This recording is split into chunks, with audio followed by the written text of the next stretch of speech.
Topic का नाम है वाच्य। ये क्या है? वाच्य का मतलब होता है क्रिया में परिवर्तन होना। वाच्य किसको बोलते हैं?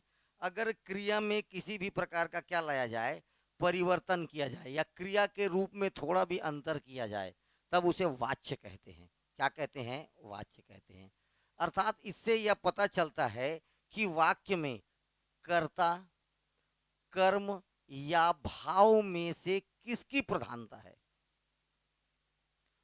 कोई क्रिया हुआ, कोई भी एक क्रिया हुआ, उस क्रिया में कर्ता मेन है कि उसमें कर्म मेन है कि उसमें जो भाव है वो मेन है, ये बताता है वाच्य।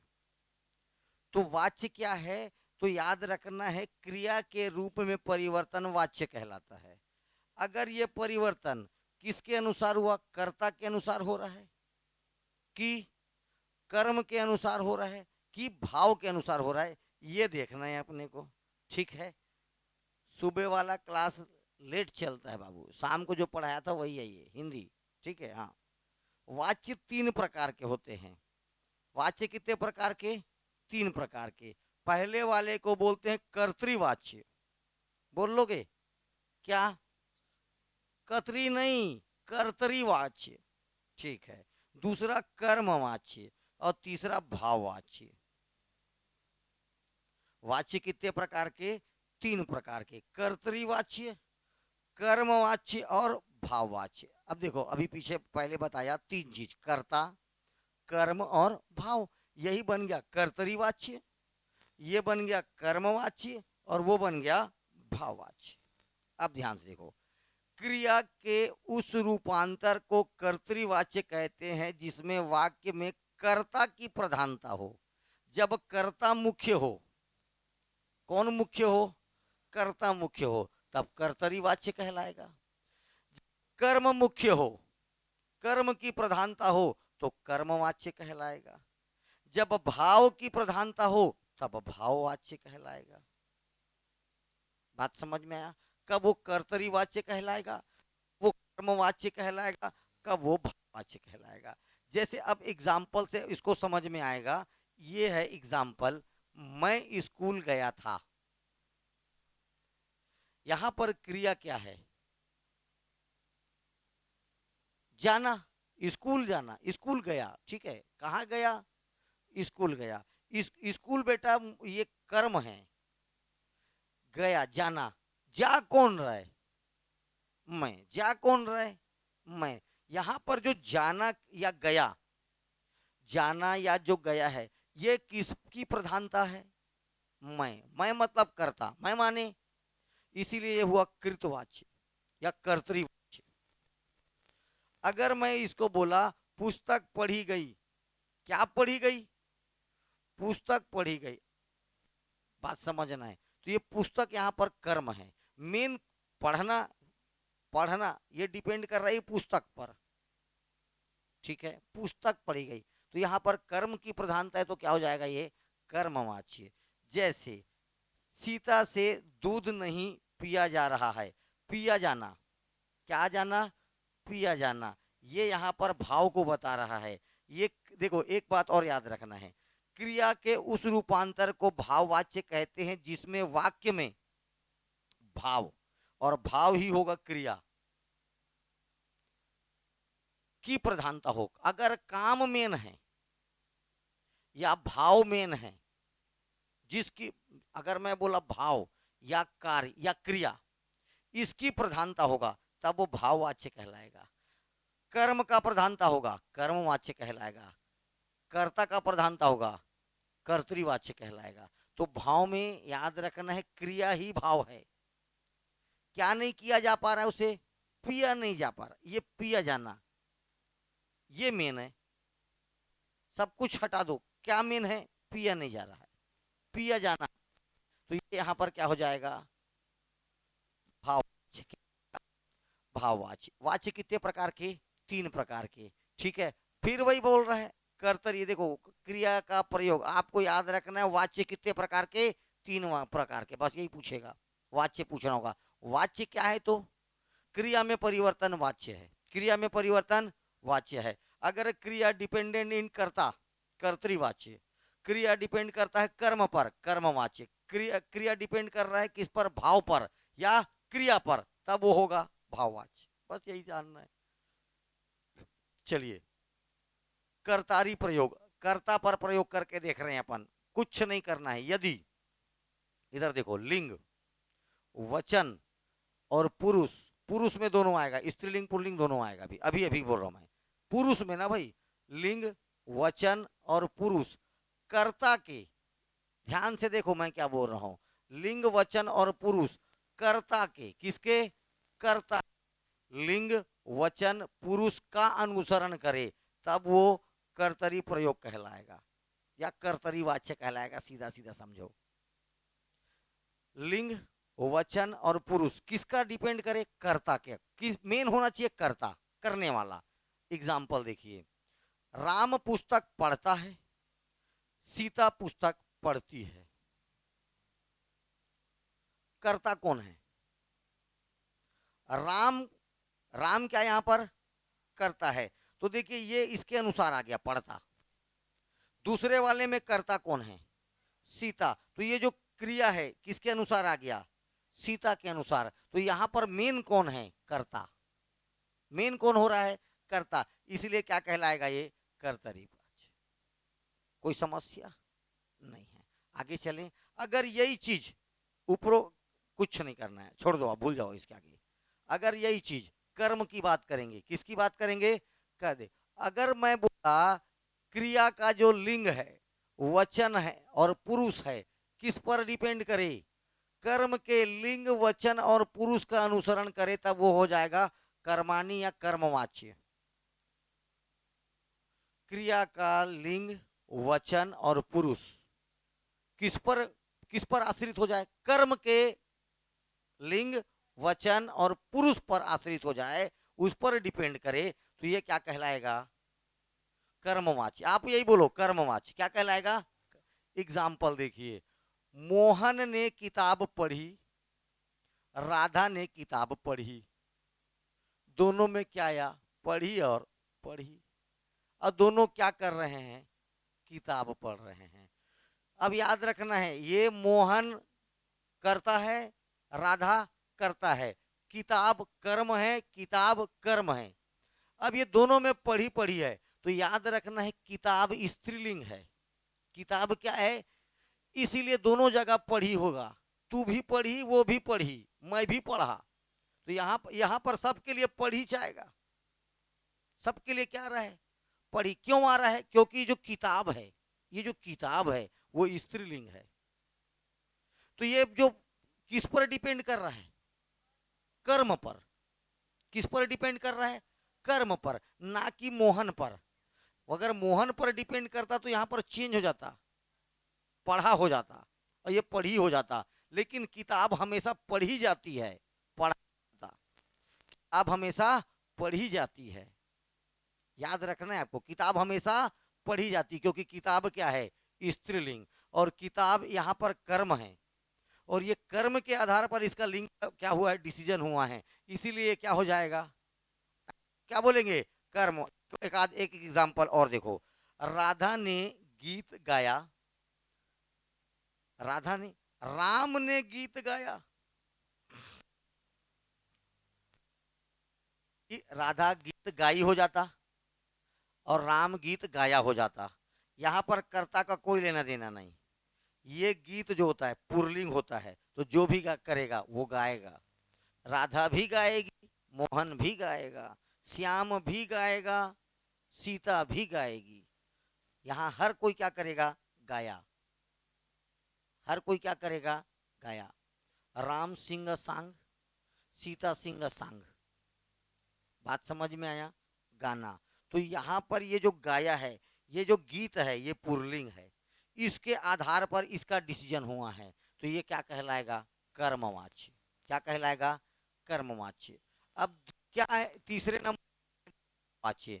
याद रखना है, जो कर्म नहीं होगा और जो कर्तरी में नहीं आएगा, वो किस में आ जाएगा, भाव में, भावे वाच्य। जैसे राम से गाया नहीं जाता, ठीक है, सीता से गाया नहीं जाता, लड़कों से गाया नहीं जाता। अब ध्यान से देखो, गाया गाया गाया, राम में भी गाया, सीता में भी गाया, लड़कों में भी गाया। अब यहाँ पर तीनों वाक्यों में कर्ता राम सीता लड़के के बदलने पर भी क्रिया नहीं बदल रहा है। ठीक है, क्रिया क्या है? गाना गाना गाना। देखो लिंग बदला, वचन भी बदला, अपरिवर्तित है। अतः एक वचन पुरलिंग और अन्य पुरुष, अतः ये सभी क्या हैं? भाववाच्य हैं। क्या बोला देखो, जब वाक्य की क्रिया के लिंग वचन और पुरुष, कर्ता और कर्म के लिंग वचन पुरुष के अनुसरण ना हो, कर्ता और कर्म का अनुसरण नहीं करे, ऑटोमेटिक हो जाएगा भाववाच्य। क्या याद रखना है? कर्ता और कर्म का अनुसरण ना करे तो क्या हो जाएगा? बात खत्म हो गया। चलिए, ये छोटा सा टॉपिक था वाच्य। ठीक है, नेक्स्ट टॉपिक ये है आपका अवयव। ये इंपॉर्टेंट टॉपिक है, इससे क्वेश्चन आता है। अवयव को ही अविकारी के नाम से भी जानते हैं। ठीक है, इसी को क्या बोला जाता है? अविकारी शब्द। अवयव को ही क्या बोलते हैं? अविकारी शब्द, अवयव। हम ध्यान से देखिए, अवयव का मतलब होता है नो चेंज। बस आप यही जानो, अविकारी शब्द जिसमें किसी भी प्रकार का विकार, विकार मतलब चेंज, विकार मतलब चेंज, कोई भी विकार ना आए तब उसको अविकारी शब्द कहते हैं। इसी को अवयव कहते हैं। अवयव बोलूं चाहे अविकारी, एक ही मतलब है। जिसमें किसी भी प्रकार का कोई परिवर्तन नहीं आता उसे अविकारी शब्द कहते हैं। ठीक है, जैसे अब देखो वो इसके प्रकार हैं, क्रिया विशेषण संबंध, ये पढ़ना इसके अंदर में छोड़ दो, आप परिभाषा में आ जाओ। किसकी परिभाषा? अवयव की। ऐसे शब्द जिसमें लिंग, वचन, पुरुष, कारक आदि के कारण किसी भी प्रकार का कोई परिवर्तन नहीं आता, अवयव या अविकारी शब्द कहलाते हैं। नो चेंज, बात खत्म। किसी भी प्रकार का कोई परिवर्तन नहीं होगा, क्या कहलाएगा?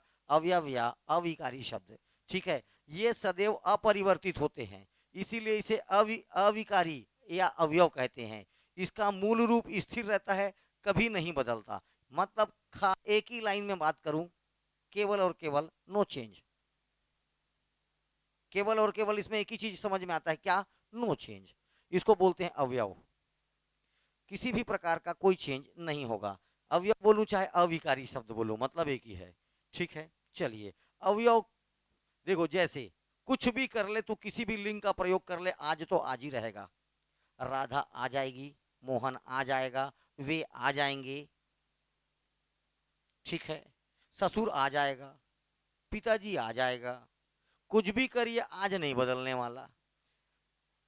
ये सारे शब्द ऐसे ही शब्द हैं। कैसे? कुछ भी कर लीजिए, इसमें किसी भी प्रकार का विकार नहीं आएगा। ठीक है, इधर आ मतलब इधर आ, लड़की भी रहेगी तो इधर आ, लड़का भी रहेगा तो इधर आ, और दुनिया है तो भी बोलेगा इधर आ, इधर में चेंज नहीं आएगा। तो ऐसे शब्द जिसमें किसी भी प्रकार का कोई चेंज ना हो उसे अविकारी शब्द या क्या बोला जाता है बेटा? अवयव कहा जाता है। अवयव के चार भेद हैं, ये जानना है। यही काम है, आपको पूछेगा डायरेक्ट अवयव के कितने प्रकार हैं। अब मैं बोला वाच्य के कितने प्रकार हैं? वाच्य के तीन प्रकार हैं, कर्तृवाच्य, कर्मवाच्य और भाववाच्य। क्रिया के कितने प्रकार हैं? क्रिया दो प्रकार का, सकर्मक क्रिया और अकर्मक क्रिया। ठीक है, विशेषण कितने प्रकार का? विशेषण 6 प्रकार का। बात समझ में आया? सर्वनाम कितने प्रकार का?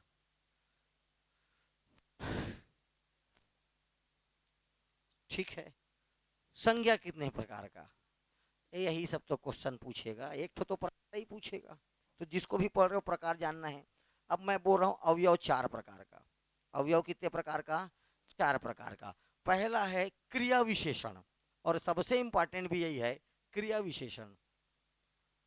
पहला अवयव क्रिया विशेषण, दूसरा संबंध बोधक, दूसरा तीसरा समुच्चय बोधक, चौथा विस्मयादि बोधक। अजीब टाइप कुछ भी लिख देगा, आहा आहा, और ऐसे हादई, सिंबल देखना है, उल्टा आई, ये है विस्मयादि बोधक। तो अवयव 4 प्रकार के, क्रिया विशेषण, संबंध बोधक, समुच्चय बोधक और विस्मयादि बोधक। क्रिया विशेषण, संबंध बोधक, समुच्चय बोधक और विस्मयादि बोधक कितने प्रकार के? चार। कितने प्रकार के? चार। क्रिया मतलब अवयव कितने प्रकार के? चार। इसमें सबसे इंपॉर्टेंट कौन सा है पता है? क्रिया विशेषण, मोस्ट इंपॉर्टेंट। क्रिया विशेषण का मतलब जो क्रिया की विशेषता बताए। चलना एक क्रिया है, ध्यान से सुनो, चलना एक क्रिया है, तेज चलना क्रिया विशेषण है। क्रिया तो यहाँ चलना है, और क्रिया की विशेषता बता रहा है कैसे चलता है, तेज चलता है। जैसे मैंने बोला महात्मा गांधी बहुत तेज चलते थे, तो चलना तो क्रिया हो गया, उसके आगे जो क्या लगा है, तेज, वो उसकी विशेषता बता रहा है कैसा चलते थे, तेज चलते थे। तो जो क्रिया की विशेषता बताए उसे क्या कहते हैं, क्रिया विशेषण। क्या कहते हैं, क्रिया विशेषण। जो शब्द क्रिया की विशेषता बताता है उसे क्रिया विशेषण कहते हैं। बेटा व्यापम का ऐसा कोई पोस्ट नहीं है जहां 10 नंबर का हिंदी नहीं आता। कोई भी परीक्षा दीजिए 10 नंबर का हिंदी आएगा। और इससे पहले हिंदी माशाअल्लाह पढ़ चुके हो तुम लोग खुद जानते हो कहाँ पढ़े हो, ठीक है। हाँ, एक एक चीज पढ़ा रहा हूं, ढंग से पढ़ लो, है ना। एक एक ठो नोट्स आ रहा है, जिसको मर्जी वो फोटो कॉपी निकाल लो, जिसको मर्जी वो अपना खुद का नोट्स लिखना चालू कर दो। एक एक चीज भेज रहा हूँ, उसके बाद भी सुदामा टाइप का हाल देखता हूँ मैं तुम लोगों का, ठीक है। एक एक सब्जेक्ट पढ़ाने के बाद अधिक मत बोलो, बोलना एक क्रिया है। अब जब मैं बोला अधिक मत बोलो तो ये उसकी विशेषता बता दिया, कौन सा, वह तेज दौड़ता है। दौड़ना एक क्रिया है, आगे लग गया तेज, वो उसकी विशेषता बता रहा है, क्या हो जाएगा, क्रिया विशेषण, ठीक है। अतः ये क्रिया विशेषण है। क्रिया विशेषण के कार्य, क्रिया विशेषण के क्या कार्य है, नहीं काम का है फिर भी पढ़ लो। यह क्रिया की विशेषता बताता है, बिल्कुल विशेषता बताता है, कैसा क्रिया हो रहा है, तेज हो रहा है, तो एक क्रिया की विशेषता बताता है। क्रिया घटित होने की स्थिति को दर्शाता है। स्थिति का मतलब होता है पोजीशन, ऊपर हो रहा है क्रिया, क्रिया नीचे हो रहा है, क्रिया दाएं हो रहा है, ये स्थिति को बताता है। दूसरा, क्रिया होने में निषेध अथवा स्वीकृति को बताता है। क्रिया हुआ है, हो गया तो बोलेगा हाँ हो गया है, नहीं हुआ है तो क्या बोलेगा, अभी हो रहा है, नहीं हुआ है तो स्वीकृति को बताएगा या निषेध को बताएगा। क्रिया संपादित होने का ढंग बताएगा, किस ढंग से है, सही ढंग से हो रहा है कि इसमें गलत काम भी हो रहा है, कैसे हो रहा है, तो ये सब चीज बताता है। काम का तुम्हारे कुछ नहीं है।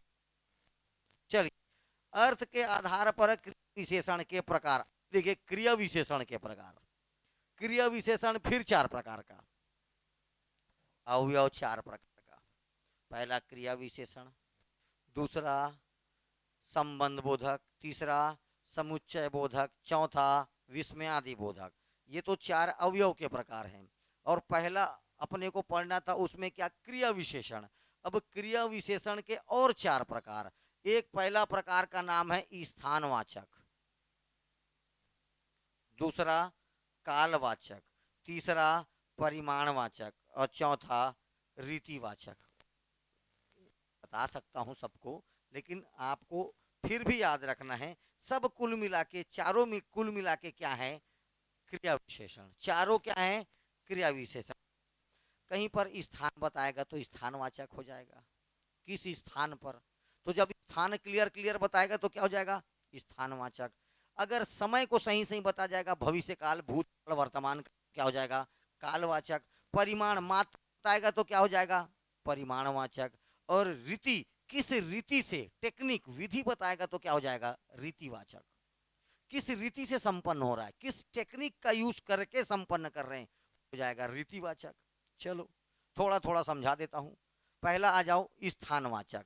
क्रिया होने के स्थान, देखो ध्यान से, क्रिया होने का स्थान या दिशा का बोध कराने के लिए जो यूज करेंगे उसे क्या कहे जाएगा, स्थानवाचक क्रिया विशेषण। जैसे ये बता रहे हैं राहुल ऊपर बैठा है, राहुल कहाँ बैठा है, ऊपर बैठा है, स्थान बता रहा है, बस। रानी अंदर गई, कहाँ गई, अंदर गई, ठीक है, बस, कुछ नहीं करना है।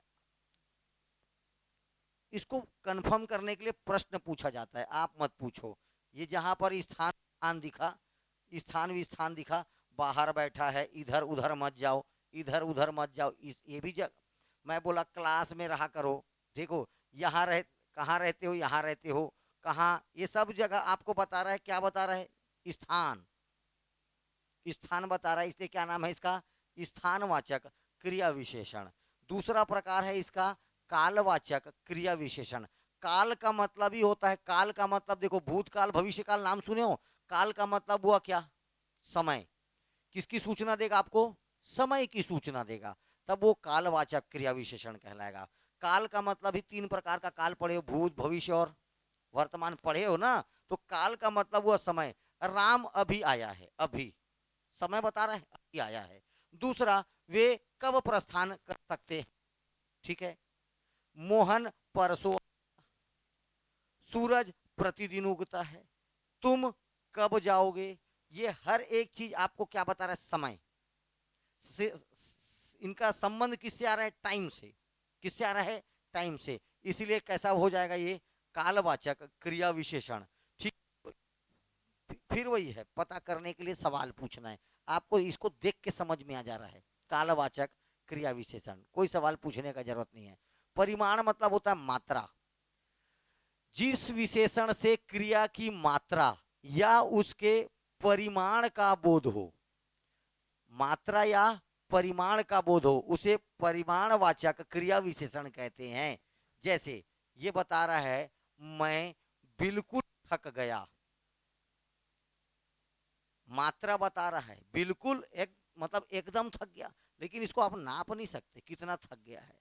दूसरा देखो उतना ही खाओ, मात्रा बता रहा है ना, मात्रा, उतना ही खाओ, जितना पचा लो, आगे चल, कम बोलो, सुखी रहो, बता रहा है नहीं बता रहा, ये बताओ, कम ज्यादा ये सब मात्रा बता रहा है।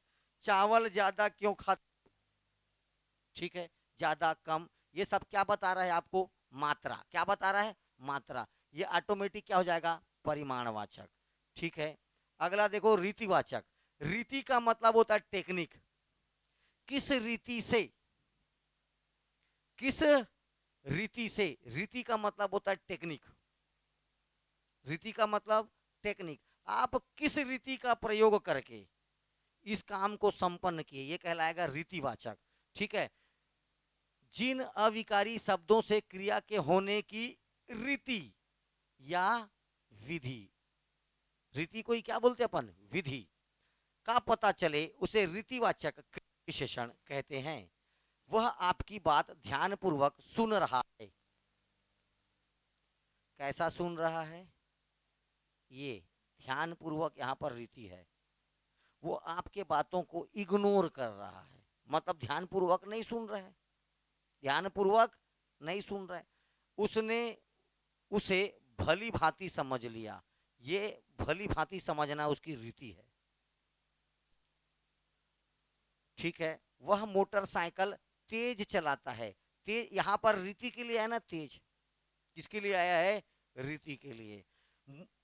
सोहन वहां कैसे पहुंचा, तो यहां पर भी ये जो कैसे है ये बता रहा है उस रीति को, जिस रीति से वो पहुंचा, यहां पर वो बता रहा है तेज चलाकर, उसकी रीति बता रहा है कि वो तेज चलाकर वहां पर पहुंचा, तो ये हो जाता है क्या, रीतिवाचक।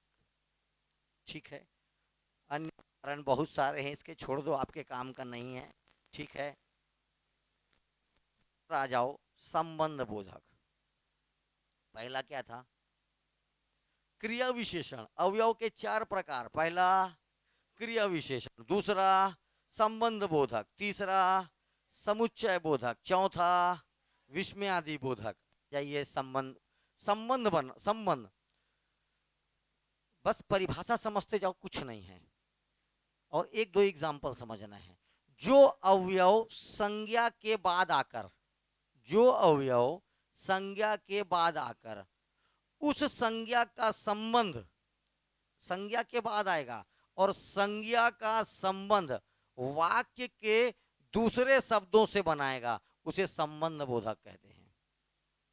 ध्यान से बात समझना, पहला बात तो ऐसे अवयव या ऐसे अविकारी शब्द जो संज्ञा के बाद आएंगे, कहां पर आएंगे, संज्ञा के बाद आएंगे, और संज्ञा का संबंध अन्य शब्दों से, जो उसके बाद के शब्द बचे हुए हैं अन्य शब्दों से उसका क्या बनाएंगे, संबंध बताएंगे, तब कहलाएगा संबंध बोधक।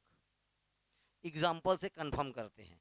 एग्जाम्पल नंबर 1, वह दिन भर काम करता रहा। दिन संज्ञा हुआ, संज्ञा के बाद आया भर, ठीक है। देखो अब ये जो वह दिन भर, अब ये जो दिन है संज्ञा है, ये जो वर्ड है ये है अविकारी शब्द। कैसा अविकारी शब्द, यही है संबंध बोधक शब्द, संबंध बता रहा। अब संबंध किसका बताएगा, संज्ञा का अन्य शब्दों से। वह दिन भर काम करता रहा, संज्ञा का अन्य शब्दों के साथ संबंध बनाएगा, वो शब्दों को क्या बोला जाता है, संबंध बोधक। जैसे और देखो, मछली पानी के बिना, मछली जीवित नहीं रह सकता, तो संज्ञा का अन्य शब्दों से संबंध बनाने वाले शब्दों को क्या बोला जाता है, संबंध बोधक। और कुछ शब्द और हैं, भीतर, पूर्व, पहले, आगे, पीछे, संग, सहित, आसपास, भर, सामने, ये सब और भी शब्द हैं जो क्या हैं, संबंध बोधक शब्द हैं।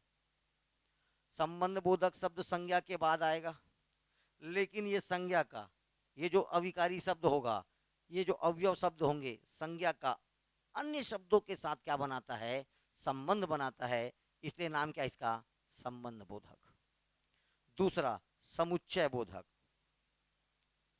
नाम से स्पष्ट है ना, समुच्चय बोधक। ध्यान से देखो, दो वाक्यों को समुच्चय करने वाले, समुच्चय करना मतलब जोड़ देना, दो वाक्यों को समुच्चय करने वाले अर्थात परस्पर जोड़ने वाले शब्द को समुच्चय बोधक कहा जाता है। कैसे शब्दों को, दो वाक्यों को समुच्चय करने, समुच्चय करना माने जोड़ना, समुच्चय करने मतलब जोड़ना, अर्थात परस्पर जोड़ने वाले शब्द को समुच्चय बोधक कहते हैं। जैसे मैं बोल रहा हूं और, दो वाक्यों को बीच में और लगा दो, जोड़ दो, ठीक है। मैं स्कूल से आया और खेलने चला गया, दोनों अलग अलग बात है। मैं स्कूल से आया और खेलने चला, और को छोड़ दो, भी मैं स्कूल से आया खेलने चला गया, इसके बीच में क्या लगा, वो क्या कर रहा है, दो वाक्यों को समुच्चय करना अर्थात परस्पर जोड़ने वाला शब्द, दोनों को जोड़ रहा है, और इसलिए कैसा शब्द हो जाएगा वो, समुच्चय बोधक। राम उठा और वह बाजार जाने के लिए निकल पड़ा। देखो राम उठा एक शब्द हो गया, वह बाजार जाने के लिए निकल पड़ा एक अलग शब्द हो गया। इन दोनों को जोड़ने का काम कौन कर रहा है, और, ठीक है। ये दो प्रकार का होता है, समानाधिकरण और व्याधिकरण। समुच्चय बोधक दो प्रकार का होता है, समानाधिकरण और व्याधिकरण, ठीक है। देखो समानाधिकरण, समान, देखो नाम से स्पष्ट है, समानाधिकरण समुच्चय, जो शब्द समान पदों, उपवाक्यों या वाक्यों को जोड़ता है उसे समानाधिकरण समुच्चय बोधक अवयव कहते हैं। हिंदुओं के इष्ट देव राम और कृष्ण हैं, और क्रिश्चियन धर्मावलंबियों के इष्ट देव ईसा हैं। यहां पर ये क्या है, समानाधिकरण समुच्चय बोधक अवयव। इस वाक्य में और समानाधिकरण समुच्चय बोधक अवयव है, समानाधि और बहुत सारे हैं, इतने सारे। दो समान पद, उपवाक्य या वाक्यों को जोड़ना क्या कहलाता है, समानाधिकरण समुच्चय बोधक, ठीक है। आगे देखो, व्याधिकरण समुच्चय बोधक, जो अवयव मुख्य वाक्य से एक या अनेक आश्रित वाक्यों को जोड़ता है। एक मुख्य वाक्य होगा, उसमें दो मुख्य वाक्य था,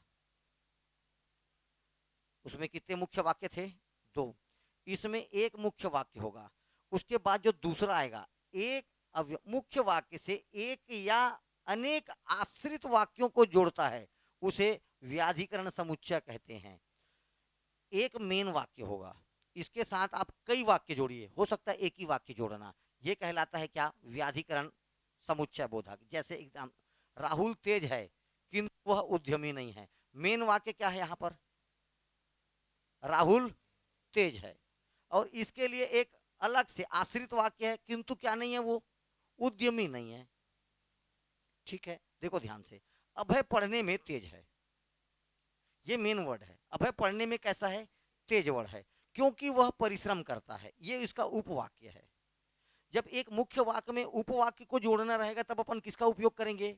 व्याधिकरण समुच्चय अवयव का। लेकिन अगर दो मेन वाक्यों को जोड़ना रहेगा तब अपन काय का उपयोग करते हैं? समानाधिकरण समुच्चय बोधक का। जैसे देखो, ये अपने आप में ये अलग वाक्य है, हिंदुओं के इष्ट देव राम और कृष्ण हैं, ठीक है, इसीलिए अधिकतर लोग अब देखो इसका एक मैं एक अन्य वाक्य बना रहा हूं, इसीलिए अधिकतर लोग मंदिर जाते हैं।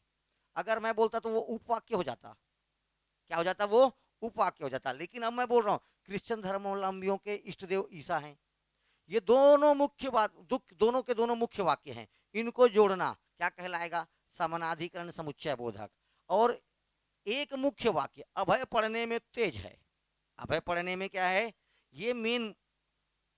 और मैं बोला रमा बहुत सुंदर है, तो बीच में लगता और, बीच में क्या लगता? और। अभय पढ़ने में तेज है, ये अलग वाक्य है, रमा बहुत सुंदर है तो लिखता और, रमा बहुत सुंदर है, फिर क्या हो जाता? ये समानाधिकरण क्या हो जाता? लेकिन इसी व्यक्ति के लिए क्या लिख रहा है? अभय पढ़ने में तेज है, ये हो गया मेन वर्ड। क्यों? क्योंकि वह परिश्रम करता है, ये हो जाएगा उपवाक्य। जब इनको जोड़ना होता है तो मेन रहता है किंतु, क्यों, ये सबसे जुड़ेगा। ठीक है, तो ऐसे को क्या बोला जाता है? व्याधिकरण समुच्चय। ओके, चलिए, बहुत सारे हैं ये, क्योंकि योंकि योंकि बहुत सारे हैं। अब विस्मयादि बोधक, चौथा, विस्मयादि बोधक का कोई मतलब नहीं होता। पहला बात तो ये याद रखना, उइमा, हादई, हाय दादा, छी, अरे, ये सब जो आप बोलते हैं, ठीक है, जिन अव्ययों से हर्ष, हादई पास हो गए हो, पता ही नहीं था पास होगी, हादई पास हो गए हो, ठीक है, शोक, कई चिल्लाते हैं, छी, ठीक, आहा, लग गए वो, बाद में बोल लग गए। ऐसे शब्द जिससे क्या हो? हर्ष, शोक, घृणा, घृणा मतलब छी, हट, यदि भाव व्यंजित हो तो इनका संबंध वाक्य से किसी पद से नहीं होता। पहला बात तो याद रखना है, इनका देखो हर्ष है, शोक है, घृणा है, उल्लास है, लेकिन शब्द इनका कोई लेना देना नहीं है, इसका कोई मतलब नहीं होता, इसका कोई मतलब नहीं होता। विस्मयादि बोधक अवयव कहते हैं। हाय वह तो मारा गया, इसका क्या मतलब है? हाय, इसका कोई मतलब नहीं होता। हाँ, लेकिन अब ये किसके लिए आया है? शोक के समय आया है। छी, हाँ दादा पास हो गए हूं, खुशी, भरोसा ही नहीं था लेकिन क्या हो गई? पास।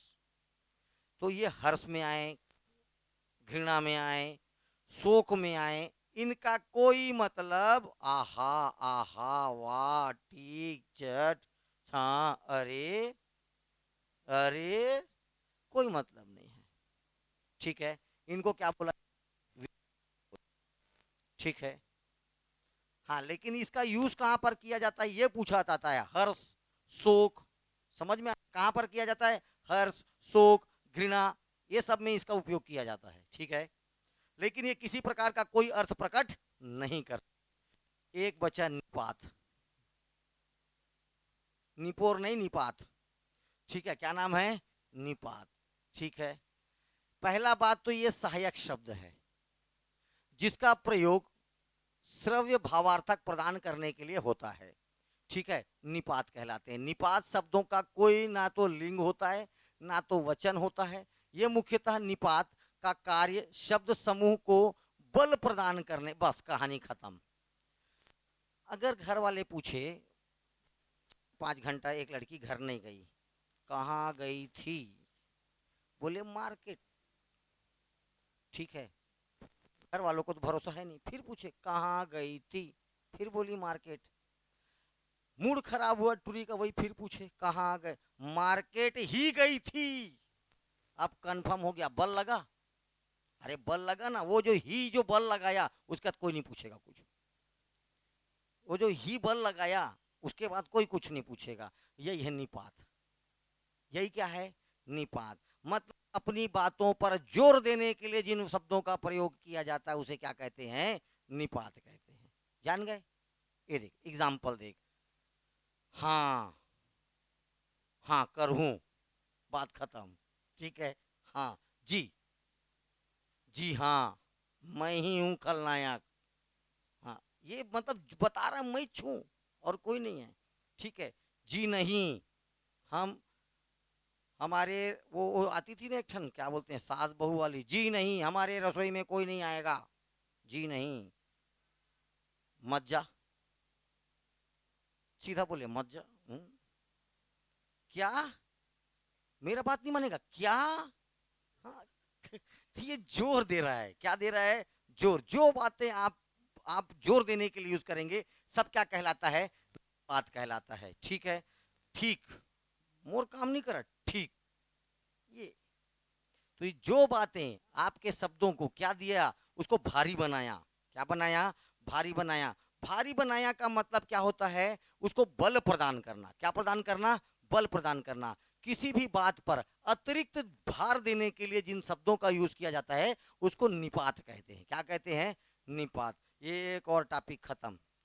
ठीक। चलो मैडम का क्लास होगा, जाओ, आज कुछ नहीं है।